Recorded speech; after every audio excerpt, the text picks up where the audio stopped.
Qué gusto saludarles, soy José Toledo, bienvenidos a Hora Cero, este programa que se transmite por RTW 24. Indudablemente el país reacciona después de lo ocurrido el domingo con la consulta popular. Claramente la decisión del Ecuador ha sido tajante. 4 preguntas, 4 respuestas con el no. No es un trabajo perdido por parte del gobierno. Más bien la decisión del país lo que busca es un cambio.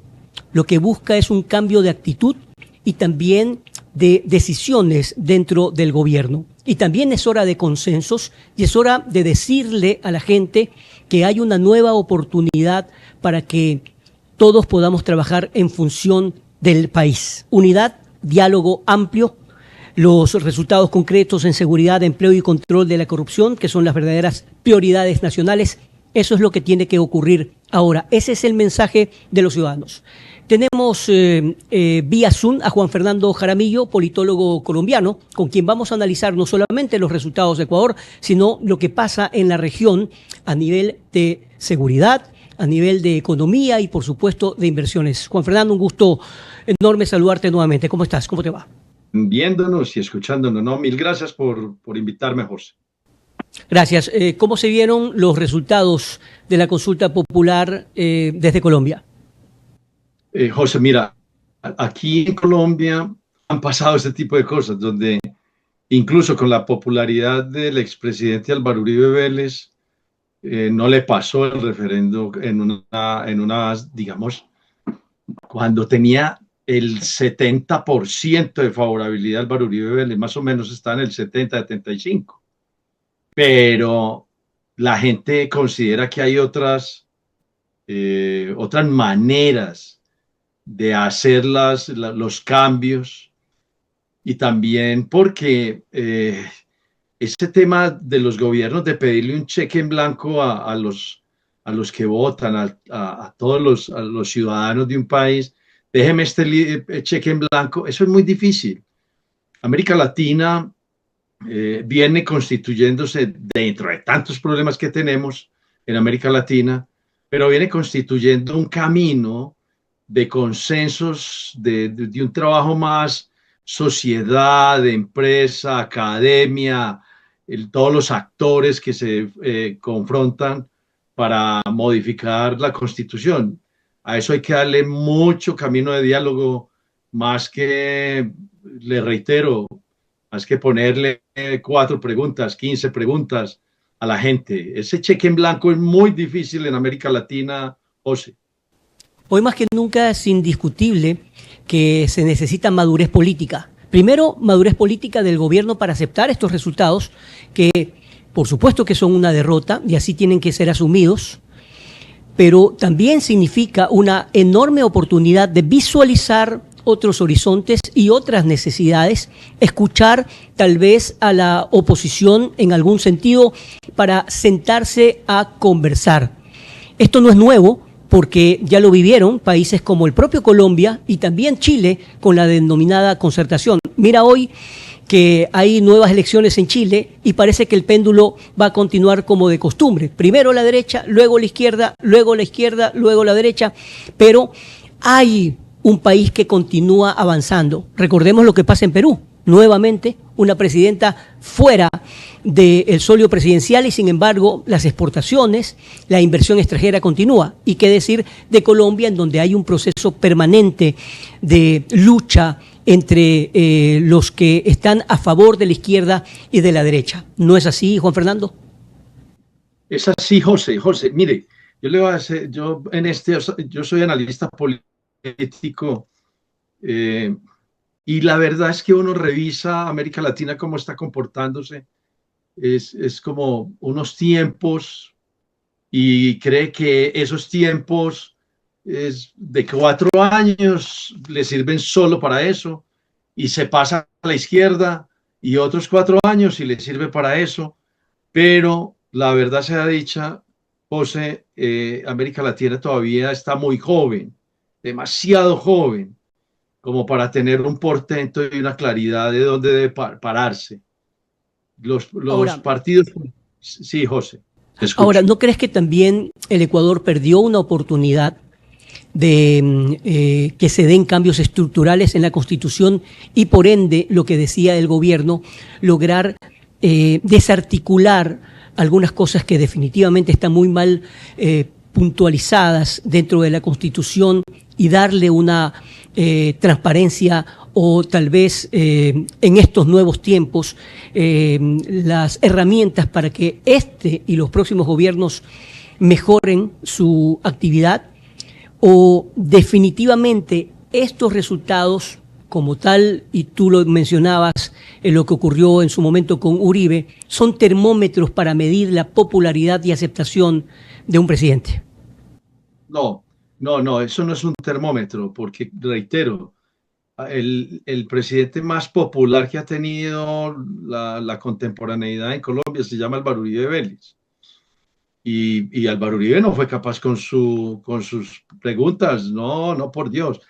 Eso es una oportunidad. La oportunidad que hoy tiene Noboa y que tiene el pueblo ecuatoriano es el consenso, sentarse, conversarlo, discutirlo, meter la academia, meter el empresariado, meter la clase política, a todo el mundo, para que la gente entienda que si algo sale de esto tan importante es porque hay un consenso. No hay que olvidar, José, y todos los que nos ven, no hay que olvidar que la palabra, que la conversación es el sostén básico de cualquier democracia. Por eso le llamamos parlamento, porque es el hablar, es el discutir.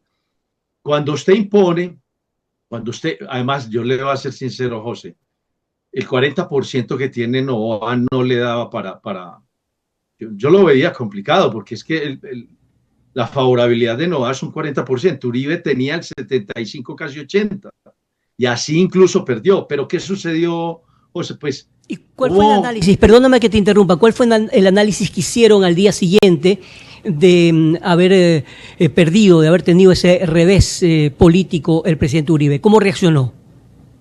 La reacción fue muy, digamos, muy básica, muy sencilla.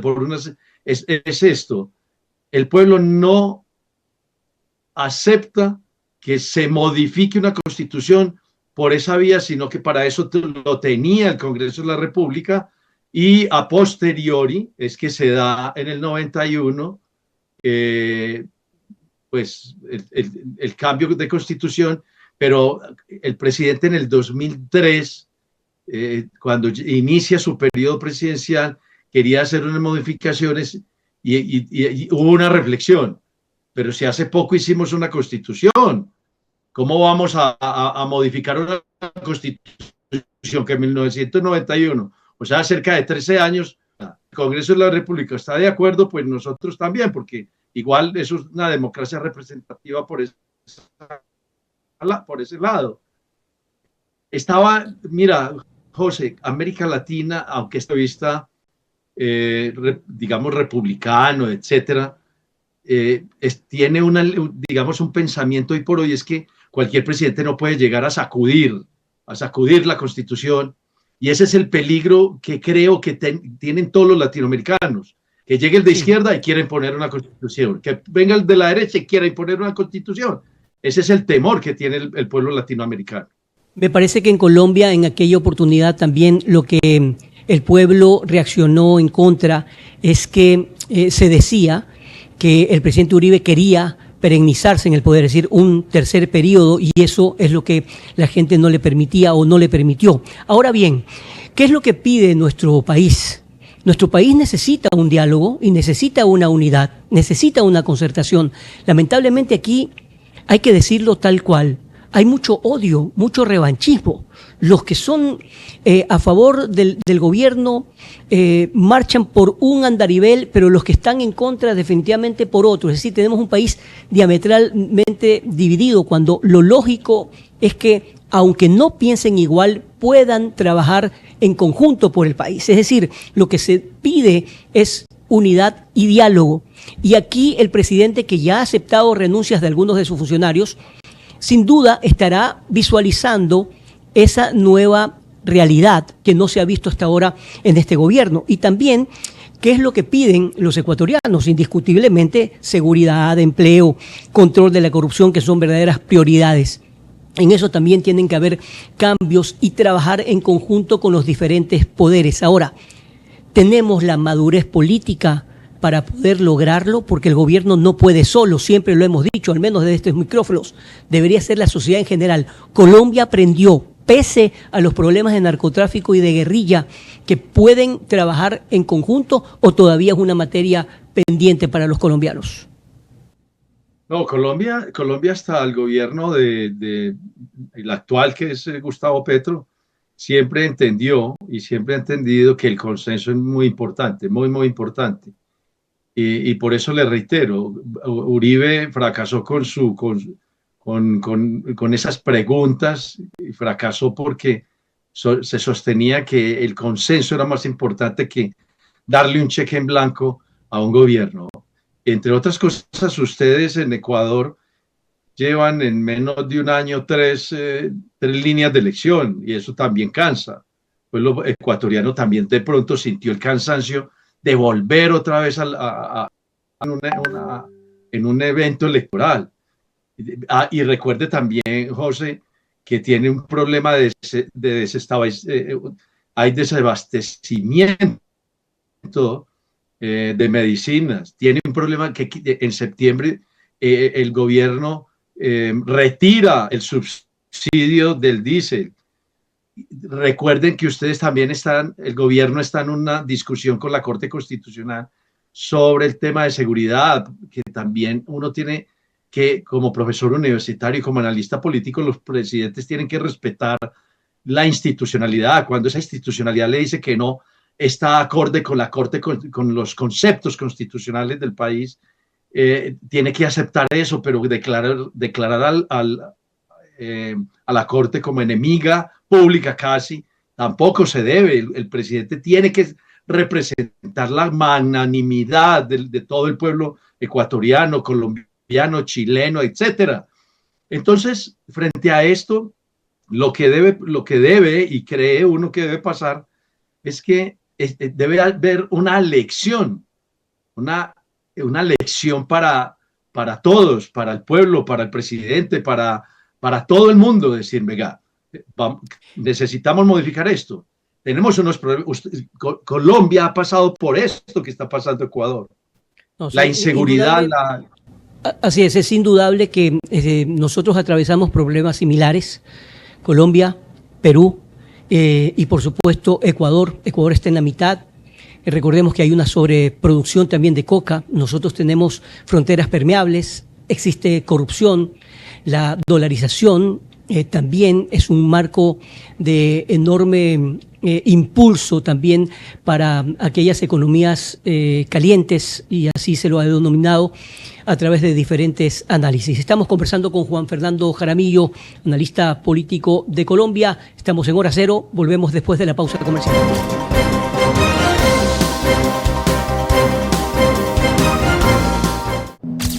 Creer en nuestros jóvenes es nuestra más grande inversión. Ella es Camila. Siempre quiso mudarse a otra ciudad para estudiar la carrera de sus sueños y convertirse en una gran profesional. Al inicio tendrá que adaptarse, pero con el tiempo estará cómoda. Y aunque a veces va a extrañar a su familia, se va a sentir en casa. Casa U, residencias universitarias del Gobierno Nacional, fortaleciendo el acceso, desarrollo y futuro profesional de los ecuatorianos.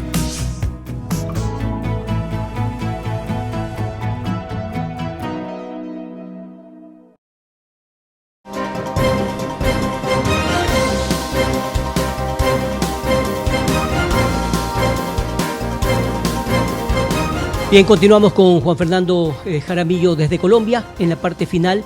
Indiscutiblemente, Juan Fernando, hace falta mucha madurez política, pero también mucha madurez de la oposición. Aquí en el Ecuador no podemos decir que ha ganado un partido político que estaba en contra del gobierno. Probablemente es el propio pueblo el que pide cambios estructurales o cambio de manejo o de timón del gobierno, que definitivamente tome en cuenta las necesidades del pueblo, no solamente en inseguridad, como hemos hablado, de medicinas, de otro tipo de obras y sobre todo también de un diálogo permanente. Pero surge también una idea que te la pongo sobremanera, Juan Fernando. La región necesita madurez política. No podemos seguir enfrentados mientras otros países y otros estados están avanzando. Recordemos lo que pasa en Argentina también, que viene de una verdadera revolución con la derecha, tuvo un revés en unas elecciones y sin embargo Milei ganó. Es decir, hace falta madurez, hace falta reencontrarnos con el diálogo en nuestros países, Juan Fernando. Claro que sí, José, le voy a decir algo que yo siempre le digo a mis alumnos. América Latina está tan jovencita que se autoelimina en ocasiones desde el punto de vista de la democracia. Hay presidentes de la izquierda que llegan y ponen el sistema judicial a su servicio en contra de a quien reemplazó y lo persiguen, lo encarcelan, etcétera, etcétera. Llega la derecha en menos cantidad, pero también tiene un rechazo por aquel que fue la izquierda. Entonces, cuando usted mira a Europa, con todos esos miles de años de diferencia que nos tienen, llega la izquierda y no se modifica nada, ni se persigue a los enemigos. Y la estructura económica, política y social sigue fortaleciéndose, sea del socialismo o sea de la parte de la derecha. Pero aquí en América Latina no, esto aquí es, venga yo le doy un golpetazo y llega el otro y venga yo le doy otro golpetazo. No hemos podido madurar. Y eso es un gravísimo problema, porque la persecución, y como bien usted lo arrancó ahorita, José, al iniciar el programa, hay muchos odios entre un lado y otros que no nos dejan avanzar. Y el grave problema, porque ellos pueden salir ricos, cada presidente saldrá rico con su entorno, pero ¿quiénes quedan con los problemas más graves? Los ciudadanos. Frente a eso, los ciudadanos tienen una gran oportunidad en Ecuador. Justamente, el país necesita más oportunidades. Los ecuatorianos necesitan pensar menos en migrar. Existe una fuga de cerebros tremenda de jóvenes que están tratando de buscar un mejor porvenir, como lo hicieron sus padres en su segunda y tercera generación. Hace 30 años, muchísimos ecuatorianos huyeron de la crisis económica financiera y se establecieron en diferentes partes del mundo, pero no se olvidaron del Ecuador. En cambio, hay muchos jóvenes que ahora están tratando de huir de la inseguridad y hay que ver si es que quieren regresar. Todo eso es importante que la gente lo vea, la oposición y el gobierno en general, porque no gana nadie con un país dividido. Lo que yo digo, este no es un cierre, sino es la oportunidad para corregir el rumbo y trabajar con madurez política por un país que pide certezas. Muchas gracias, Juan Fernando, por tu tiempo y por supuesto estaremos analizando lo que ocurre en la región en una nueva oportunidad contigo.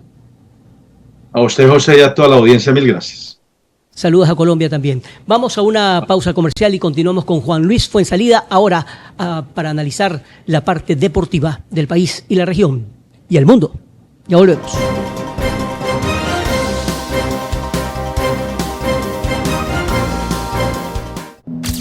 Creer en nuestros jóvenes es nuestra más grande inversión. Ella es Camila. Siempre quiso mudarse a otra ciudad para estudiar la carrera de sus sueños y convertirse en una gran profesional. Al inicio tendrá que adaptarse, pero con el tiempo estará cómoda. Y aunque a veces va a extrañar a su familia, se va a sentir en casa. Casa U, residencias universitarias del Gobierno Nacional, fortaleciendo el acceso, desarrollo y futuro profesional de los ecuatorianos.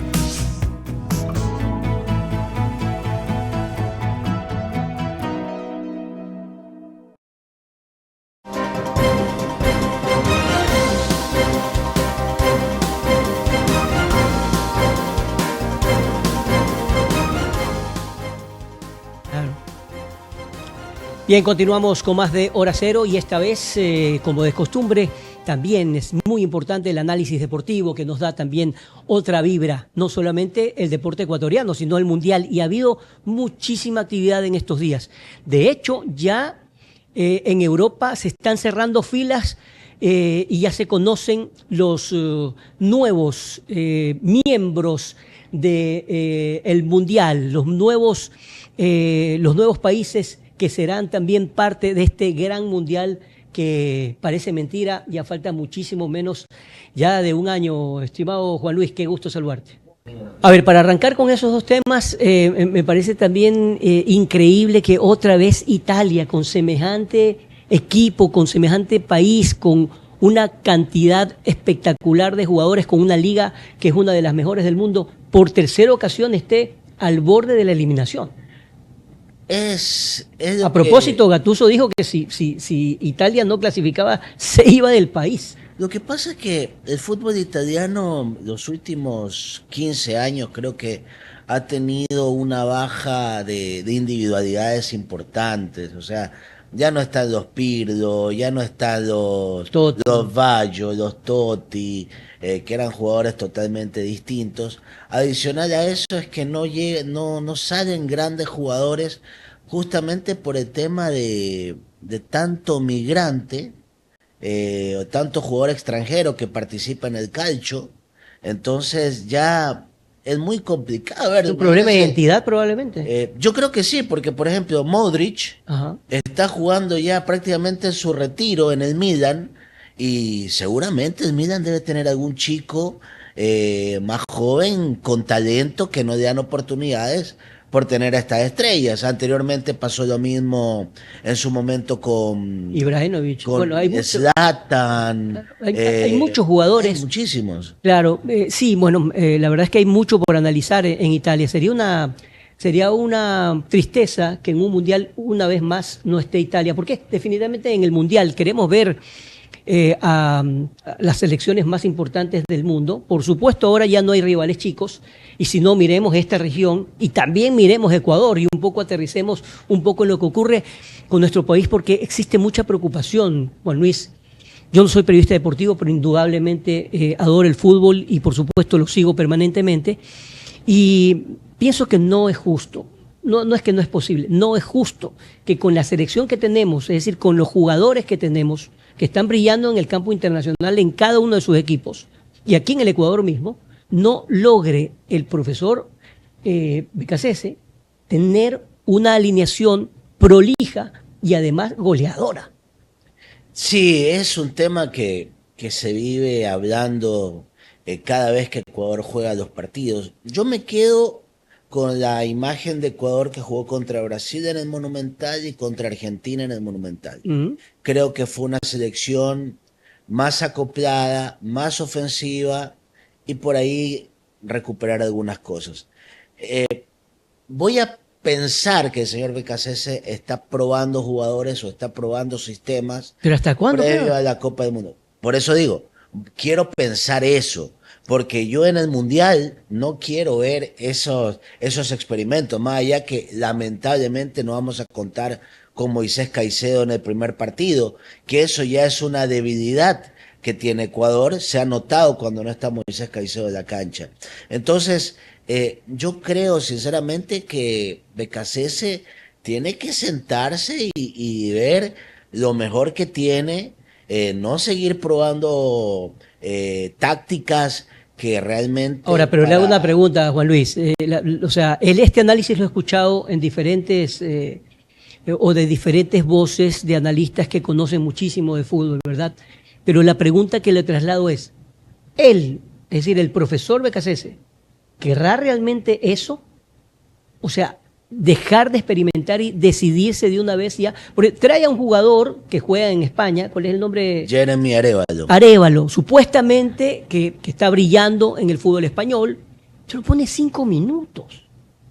¿Qué puede un jugador? Claro, puedes descollar, por supuesto, te falta a veces un minuto como para decir, pero lo lógico es que le deje un tiempo, que tengan una forma de desarrollo, ¿verdad? Yo no quiero pensar mal, aunque mucha gente lo dice, de que el técnico de Becasese a veces se deja manipular por entes externos. Vean ustedes a ver cuáles son los entes externos. Pero Extrafutbolísticos. extrafutbolísticos. Entonces, si es así, yo creo que Becasese no vamos a esperar nada distinto. Si es así, como tanto se escucha en los pasillos. Van a ir los mismos de siempre, van a jugar los mismos de siempre, si es así como la gente lo especula. Bueno, pues si ya tiene los mismos de siempre, Pero entonces ya que realmente le ponga la impronta de su sistema, porque de lo que escucho de los analistas deportivos, lo que dicen es que en cada partido hay un sistema que no se entiende, el toque, toque, toque sin profundidad.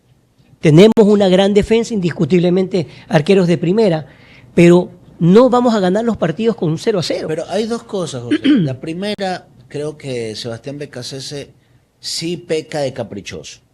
Él no cambia su forma de ver el fútbol y a veces, sobre todo en Copa del Mundo, creo que hay que cambiar. Y lo otro, espero que sea así. Yo siento que los jugadores de Ecuador, al menos en estos amistosos, no están poniendo de impronta, como usted dice, que se debe poner y que probablemente va a ser distinto jugar un mundial que jugar un partido amistoso pensando, porque la cabeza del jugador se viene el mundial. Hoy es el próximo examen, ¿no? Hoy día, sí, frente a Nueva Zelanda. Entonces, habría que ver si realmente se están aguantando, hablando en términos más de calle, se están aguantando por ahí que no venga una lesión o alguna situación así. Porque, por ejemplo, en el partido contra Canadá con un jugador menos, veíamos a Moisés Caicedo que no pasaba la mitad de la cancha. Veíamos a un Adán Franco que no pasaba la mitad de la cancha. Veíamos los extremos que no desbordaban, que no habían conexiones. Entonces, eso también es parte de los jugadores. Más allá del sistema de técnico, si el jugador no encara, si el jugador no patea al arco, si el jugador no se proyecta, obviamente no le va a hacer daño ni al arcoíris. Sí, la verdad es que cuando nosotros hemos visto la selección ecuatoriana de fútbol en otras épocas, digo de eliminatorias, hemos disfrutado los partidos. Hemos dicho qué jugadores aguerridos, qué ofensiva, qué toque, qué defensa. Pero hoy en día siento que después de los partidos hay una desilusión. Y eso no es lo que queremos los ecuatorianos. Veamos otras selecciones. Por supuesto, tal vez la gente dice, no te compares con Argentina, que es un campeón del mundo. Pero lo hemos enfrentado y nos ha ido... o sea, realmente nosotros no podemos decir que hay que aguantar. No, todo lo contrario, más bien hay que demostrar por qué podemos y debemos exigir que los ecuatorianos pues lleguemos más lejos en un mundial. Juan Luis, muchísimas gracias por haber estado con nosotros y por supuesto permanentemente estaremos cada semana analizando lo que ocurre en el campo deportivo a nivel del Ecuador y del mundo. Saludos, un abrazo, ojalá hoy día juegue mejor la tricolor para tener mejores noticias en el deporte. Sin duda, esperemos que sea así, claro que sí. Bien, con esto estamos concluyendo Hora Cero. Que esté muy bien.